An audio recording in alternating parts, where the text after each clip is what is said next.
నీకు ఈశ్వరుడు ఎప్పుడు ఏమిచ్చాడో దానికి తృప్తి పడు. ఆ తృప్తికి కారణం ఉండక్కర్లేదు. ఆకలి సరిగ్గా లేదని 1000 రూపాయల మందులు వేసుకుని ఏడుస్తున్న వాళ్ళు కోట్ల మంది ఉన్నారు. వేల పట్టున ఆకలేస్తోంది, సంతోషించు. దాహం వేస్తే మంచినీళ్లు లోపలికి వెళ్ళక మధ్యలో కన్నం పెట్టి గొట్టం పెడితే ముక్కులోంచి పోసుకుంటున్న వాళ్ళు ఉన్నారు. గుటుక్కు నీళ్లు తాగితే లోపలికి ఎడుతున్నాయి, సంతోషించు. రాత్రి తిని పడుకుంటే పొద్దుడికి కడుపులో పోట్లు వచ్చి జీర్ణం అవ్వక ఏడుస్తున్న వాళ్ళు 1,00,000 మంది ఉన్నారు. తిన్నది గుండ్రాయి అయినా సరే తెల్లారేటప్పటికి జీర్ణం అయిపోతోంది, సంతోషించు. పడుకుంటే నిద్ర పట్టక చారుడు మాత్రలు వేసుకు పడుకుంటున్న వాళ్ళు ఉన్నారు. అలాగడా మీరు చెయ్యట్టుకుని ఇలా పడుకుంటే నిద్ర పడుతోంది. పుస్తకం ఉంటే తప్ప మాట్లాడలేని వాళ్ళు ఉన్నారు. వేదిక ఎక్కి కూర్చుని మాట్లాడటం మొదలు పెడితే గంగా ప్రవాహంలో వస్తోంది, సంతోషించు ఈశ్వరుడి కారుణ్యానికి.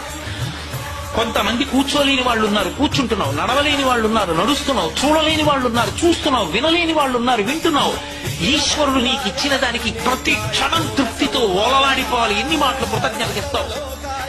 అది మానేసి ఎప్పుడు ఏదో పోయిందాన్ని తలుచుకుని ఏడవడం కాదు, వచ్చేదాన్ని ఊహించుకుని అలా జరిగితే బాగుండని కలువమలు ఎగరేయడం కాదు.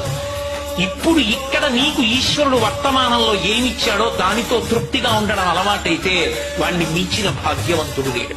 అదే ధర్మం.